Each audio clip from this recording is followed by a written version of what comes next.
અને ભારતનું એક મજબૂત તંત્ર બનાવવા માટેનું મહત્વનું કામ છે. એવા વખતે સૌએ જોડાવવું જોઈએ. ભારતીય જનતા પાર્ટીના કાર્યકર્તાઓને જગદીશભાઈ વિશ્વકર્માએ સૂચનાઓ આપી છે. હું પાર્ટીના અધ્યક્ષનો આભાર માનું છું કે આ ચૂંટણીપંચના ભગીરથ કાર્યની અંદર ભાજપ જોડાણું છે. Thank you. ના, હું જવાબ અલગ નથી આપતો. આપણે વાત કરીએ પણ હજી તો દિવસો શરૂ છે. ત્યાં આપણે અત્યારથી એજમ્પશન ન કરી શકીએ કે કામ પૂરું નહીં થાય. જ્યારે કામ ન થાય ત્યારે ચૂંટણી પંચને પાર્ટી તરીકે હું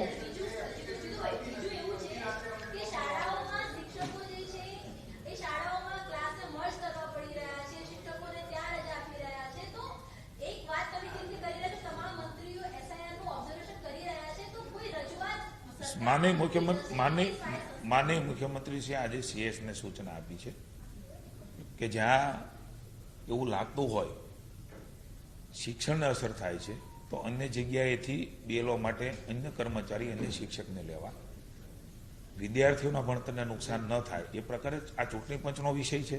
છતાં પણ મુખ્યમંત્રીશ્રીએ સીએસને સૂચના આપીને જરૂર જણાય તો ચૂંટણી પંચ સાથે ચર્ચા કરીને આ પ્રકારની વ્યવસ્થા થાય, શાંતિથી કામ થાય. આપણો જવાબ જ હું આપી રહ્યો છું કે હજી કામગીરી શરૂ છે, ત્યાં અંત નથી થવાનો આવું માનીને આપણે ન ચાલી શકીએ. હજી દિવસો છે. ઘણા જગ્યાએ 55%, 60% થયું છે. અને મારી જે તકે મારી વિધાનસભા છે તો કલેક્ટરશ્રી મને કહ્યું છે કે શરૂઆતમાં એ લોકો કોઈ ફ્લોટિંગ મતદારો હોય છે એની રાહ જોતા હોય છે, એનો સંપર્ક કરતા હોય છે, એને ક્યાં નામ રાખવું છે. આ સમય પણ વહીવટીતંત્ર આપતો હોય છે. એટલે જે માહિતીને અમારી પાસે છે એ પ્રમાણે લગભગ સમય મર્યાદામાં પૂરું થશે. પણ હજી સમય મર્યાદા શરૂ છે, ત્યાં આપણે નથી થવાનું આવું માનીને એજમ્પશનથી ન ચાલી શકીએ. Thank you. Thank you.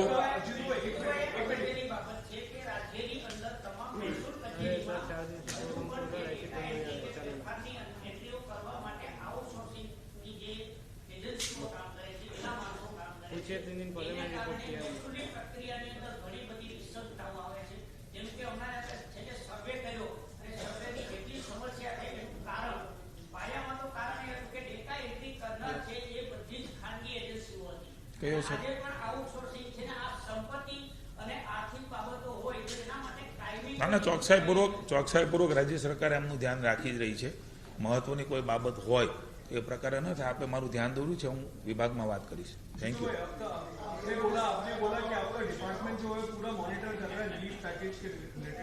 आपने अभी तक कितने ऐसे ऑफिशियल्स है वीसी के जिनके खिलाफ कोई आइडेंटिफिकेशन किए, क्योंकि ऐसे वीडियोस भी आए थे जहां पर उन्होंने किसानों से पैसे लिए हैं, तो आपने अभी तक कितने ऐसे ऑफिशियल्स है जिनको आइडेंटिफाई किया? जहां भी फरियाद आई है वहां एक्शन लिया है.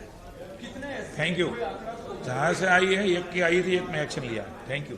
आपके अगर कोई ध्यान में तो हमें बताइए. Thank you.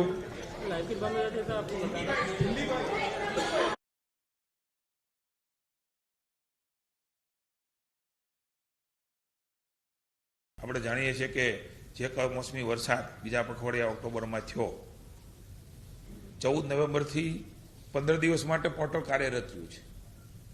છેલ્લા 10 દિવસમાં 21,70,885 અરજીઓ એ અમારા ડિપાર્ટમેન્ટને મળી ચૂકી છે. તબક્કાવાર કાર્યવાહી કરીને જિલ્લા કક્ષાએ 1,31,439 અરજીઓ મંજૂર કરીને ચૂકવણાઓ પણ કરવાનું હાથ પર ધર્યું છે. ખૂબ ટૂંકા ગાળામાં 30,883 લાભાર્થીઓને કુલ 103.10 કરોડ રૂપિયાના ઓનલાઈન બિલો એ તૈયાર કરીને PFMS પોર્ટલ ઉપર અપલોડ કરવાની કામગીરી પણ પૂર્ણ થઈ ગયેલ છે. એટલે ખૂબ ઝડપથી એના ખાતામાં પૈસા પણ મળવાનું શરૂઆત એ કેટલાક જગ્યાએ થઈ ચૂકી છે. આ જ પ્રકારે ઓગસ્ટ સપ્ટેમ્બરમાં જે પંચમહાલ, કચ્છ, પાટણ, વાવ, થરાદમાં પાક નુકસાન થયું હતું એનો ચૂકવણીનો ઠરાવ પણ 9/11ના રોજ થઈ ગયો છે. ઓનલાઈન અરજી મેળવવાનું પણ 11/11થી શરૂ છે 15 દિવસ માટે. એના માટે પણ પોર્ટલ ખુલ્લું છે. 2,02,454 જેટલી અરજીઓ મળી ચૂકી છે. આ જિલ્લાઓમાં પણ 32,723 અરજીઓ એ મંજૂર કરીને એના ચૂકવણાની પણ કાર્યવાહી એ શરૂ છે. ઓનલાઈન બિલો 6.62 લાખના બિલો પણ તૈયાર કરીને પોર્ટલ ઉપર અપલોડ કરવાની કામગીરી એ પણ શરૂ છે. આ પ્રકારે ડાંગરની ખરીદી, અલગ અલગ પ્રકારની જે જણસો છે એની પણ ખરીદીની શરૂઆત એ અન્ય નાગરિક પુરવઠા વિભાગ રમણભાઈ સોલંકીના માર્ગદર્શન નીચે થઈ છે. ખૂબ ઝડપથી ખેડૂતને મળે, ખેડૂતની નુકસાનીમાં ઊભા રહી શકીએ આ અભિગમ સાથે રાજ્યની સરકારે પુનઃ એકવાર કહું છે કે ભૂતકાળમાં આટલા ઝડપથી ઠરાવો થવા, જીઆર થવા, એમના ફોર્મ ભરાવા, ફોર્મ ભરાઈને ઓનલાઈન એમના ખાતામાં પૈસા મળવા, આવું કદાચ એ મુખ્યમંત્રી ભૂપેન્દ્રભાઈના માર્ગદર્શન નીચે સૌપ્રથમવાર આટલી ઝડપથી ખેડૂતોને મદદ કરવાના ભાવ સાથે રાજ્યની સરકારે કામગીરી કરી છે. Thank you.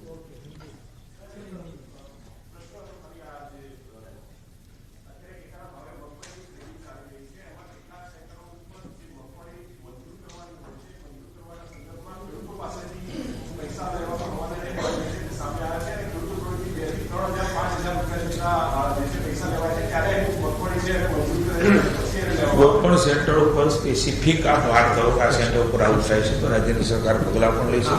મને એકવાર કહું છું, કોઈએ પણ કોઈને રૂપિયા આપવાના નથી. એક પણ રૂપિયા કોઈ લેતા હોય તો રાજ્યની સરકારના ધ્યાનમાં આપે મૂક્યું છે, એની તપાસ પણ અમે કરીને કોઈએ કોઈને રૂપિયો આપવાનો નથી. અને જે મગફળી જે ધારાધોરણ નિયમ પ્રમાણે છે એ પ્રમાણે એ ખરીદી મેં કહ્યું 294 જેટલા સેન્ટરો ઉપર ખેડૂતોના સહકારથી, આપ સૌના પણ સહકારથી આટલું મોટું કામ 15,000 કરોડ રૂપિયાની ખરીદી, એમાં પણ મગફળી સૌથી વધારે છે. આટલું માસનું કામ ખૂબ સરળતાથી વહીવટી તંત્રએ ગોઠવું છે. આપનો પણ સહકાર છે. સરળતાથી બધું કામ થાય એના માટે અમે પણ મોનિટરિંગ કરી રહ્યા છીએ. જ્યાં પણ જે જરૂર જણાય ત્યાં અમારો વિભાગ ચોક્કસ પગલાં લેશે.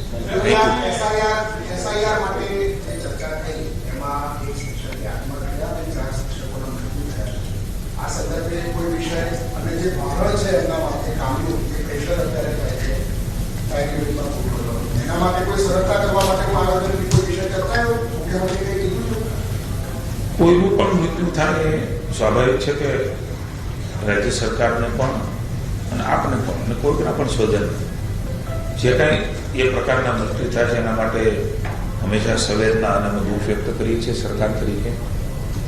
કોઈએ પણ પ્રેશરમાં કામ ખૂબ સરળતાથી કલેક્ટરને પણ સૂચનાઓ આપી છે. કામ શું થાય, સરળતાથી થાય, કોઈ પ્રેશર ન થાય અને સરળતાથી આ રાષ્ટ્રનું એવડું મોટું કામ એ સદભાગ્ય મળ્યું છે. હવે ક્યારે પ્રયોગ થશે ખબર નથી. કોઈ અન્ય પ્રકારના લોકો જેને હક નથી પ્રતિનિધિ ચૂંટવાનો, રાજ્ય કે કેન્દ્રની વ્યવસ્થામાં એનો મતાધિકાર આપવાનો, એવા કોઈ બોગસ લોકો, એવા કોઈ લોકો એનું વેરિફિકેશનનું કામ એ અતિ મહત્વનું છે. હું એકવાર કહું છું કે કોઈ પણ ઘટના માટે રાજ્યની સરકાર એ દુઃખ વ્યક્ત કરે છે અને ખૂબ સરળતાથી કામ થાય એના માટે ચૂંટણી પંચને પણ જ્યારે જ્યારે જરૂર પડાય ત્યાં માનનીય મુખ્યમંત્રીએ પણ સીએસને કહ્યું છે ખૂબ સરળતાથી આ કામ થાય એ અપેક્ષિત છે અને એ પ્રમાણેની વાત પણ માનનીય મુખ્યમંત્રીશ્રીએ એ ચીફ સેક્રેટરીને કરી છે. Thank you. Thank you.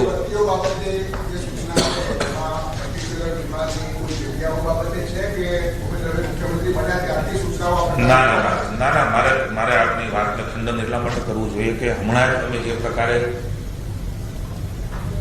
નોકરી જેમને લાગી છે એના પત્રક એના આપ્યું.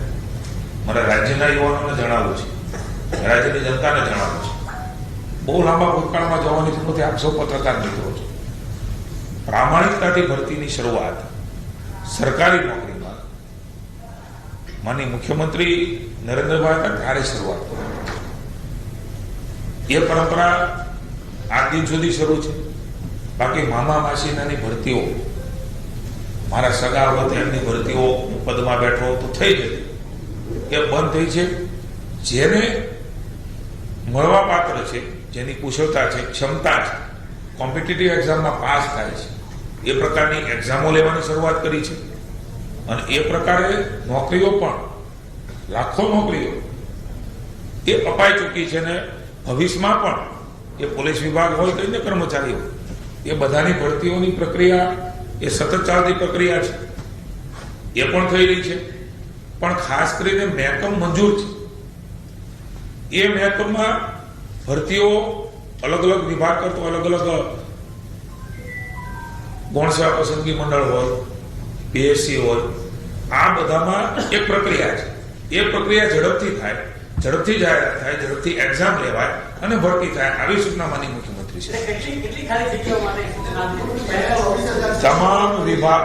તમામ વિભાગોમાં મંજૂર થયેલા મહેકમ પ્રમાણેની ભરતીની સ્પષ્ટ સૂચના ચીફ સેક્રેટરીને માનનીય મુખ્યમંત્રીશ્રીએ આપી છે અને એ પ્રકારના તમામ વિભાગો આગામી દિવસોમાં કાર્યવાહી કરશે. આવું ચીફ સેક્રેટરી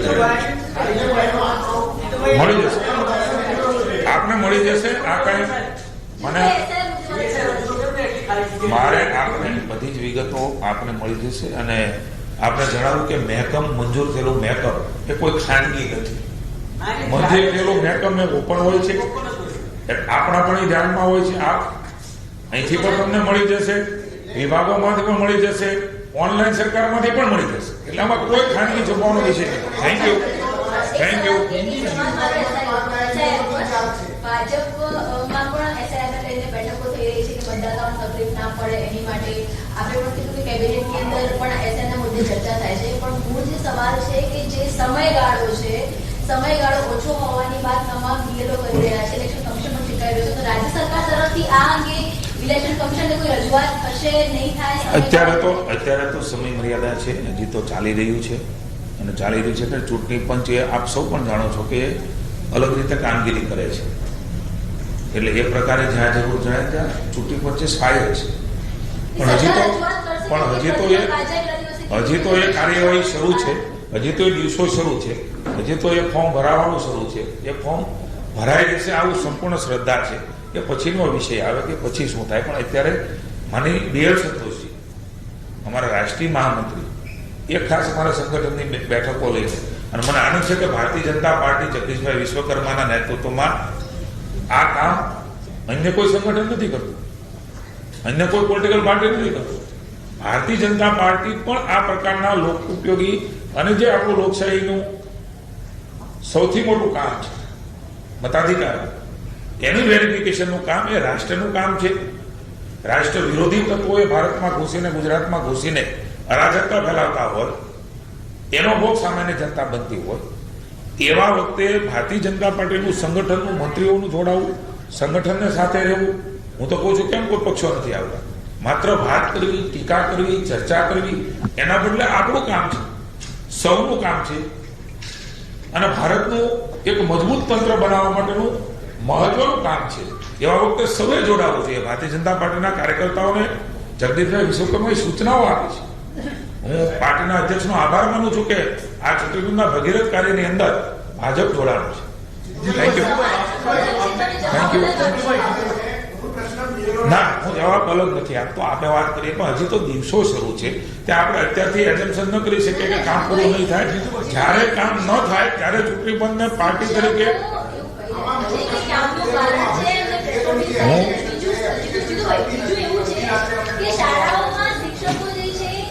શાળાઓમાં ક્લાસને મર્જ કરવા પડી રહ્યા છે, શિક્ષકોને ત્યાં રજા આપી રહ્યા છે. તો એક વાત તમે જેમની કરી રહ્યા છો, તમામ મંત્રીઓ એસઆઈઆર નું ઓબ્ઝર્વેશન કરી રહ્યા છે, તો કોઈ રજૂઆત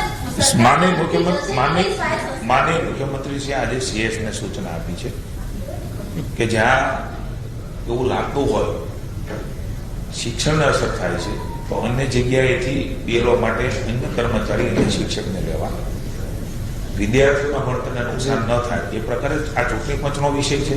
છતાં પણ મુખ્યમંત્રી શ્રી CS ને સૂચના આપીને જરૂર જણાય તો ચૂંટણી પંચ સાથે ચર્ચા કરીને આ પ્રકારની વ્યવસ્થા થાય, શાંતિથી કામ થાય. આપણો જવાબ હું આપી રહ્યો છું કે હજી કામગીરી શરૂ છે, ત્યાં અંત નથી થવાનો આવું માનીને આપણે ન ચાલી શકીએ. હજી દિવસો છે, ઘણા જગ્યાએ 55%, 60% થયું છે અને મારે જે ટકે મારી વિધાનસભા છે. તો કલેક્ટરશ્રી મને કહ્યું છે કે શરૂઆતમાં એ લોકો કોઈ 14 મતદારો હોય છે, એની રાહ જોતા હોય છે, એનો સંપર્ક કરતા હોય છે, એને ક્યાં નામ રાખવું છે. આ સમય પણ વહીવટી તંત્ર આપતો હોય છે. એટલે જે માહિતી અમારી પાસે છે એ પ્રમાણે લગભગ સમય મર્યાદામાં પૂરું થશે, પણ હજી સમય મર્યાદા શરૂ છે કે આપણે નથી થવાનું આવું માનીને એક્ઝમ્પશનથી ન ચાલી શકીએ. Thank you. Thank you.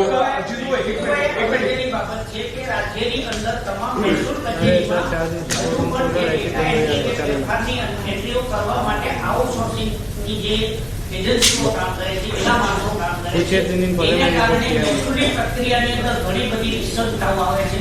જેમ કે હમણાં છે જે સર્વે કર્યો અને સર્વેની જેટલી સમસ્યા થઈ એનું કારણ પાયામાં તો કારણ એ હતું કે ડેટા એન્ટ્રી કરનાર છે એ બધી જ ખાનગી એજન્સીઓ હતી. કહે છે. આજે પણ આઉટસોર્સિંગ છે ને આ સંપત્તિ અને આર્થિક બાબતો હોય તો એના માટે કાયમી ના ના ચોકસાઈપૂર્વક રાજ્ય સરકાર એમનું ધ્યાન રાખી જ રહી છે. મહત્વની કોઈ બાબત હોય એ પ્રકારે નથી. આપણે મારું ધ્યાન દોર્યું છે, હું વિભાગમાં વાત કરીશ. जीतू भाई आपने बोला कि आपका डिपार्टमेंट जो है पूरा मॉनिटर कर रहा है लीव पैकेज के रिलेटेड. आपने अभी तक कितने ऐसे ऑफिशियल्स है बीसीई है जिनके खिलाफ कोई आइडेंटिफिकेशन की, क्योंकि ऐसे वीडियोस भी आए थे जहाँ पर उन्होंने किसानों से पैसे लिए हैं. तो आपने अभी तक कितने ऐसे ऑफिशियल्स है जिनको आइडेंटिफाई जहाँ भी फरियाद आई है वहाँ एक्शन लिया. कितने ऐसे थैंक यू. कोई आंकड़ा तो जहाँ से आई है एक की आई थी, एक में एक्शन लिया. Thank you. आपके अगर कोई ध्यान में तो हमें बताइए. Thank you. लाइफ बंद हो जाती है तो आपको बताना. हिंदी बात